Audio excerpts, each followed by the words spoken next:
خبر شامل کرتے ہیں پولیس تھانہ سماسٹا کی جرائم پیشہ افراد کے خلاف بڑی کارروائی۔ نقب زن عاقب عرف آکی گینگ ساتھی سمیت گرفتار، جبکہ ایک ساتھی مفرور۔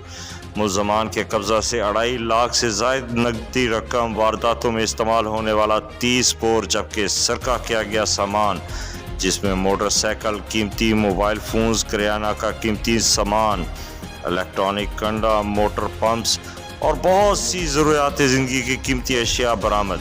آکی گینگ رات کی تاریکی میں سماسٹا اور خانقاہ شریف کے مضافاتی علاقوں میں دکان اور مکانات کی چھت پھاڑ کر واردات کرتا اور تاریکی کا فائدہ اٹھا کر غائب ہو جاتا۔ تھانہ سماسٹا پولیس نے عمدہ حکمت عملی اور جدید ٹیکنالوجی کو بروئے کار لاتے ہوئے آکی گینگ کو گرفتار کیا۔ ملزمان کی گرفتاری پر اہل علاقہ نے تھانہ سماسٹا پولیس کو خراج تحسین پیش کیا اور چین اور سکون کا سانس لیا۔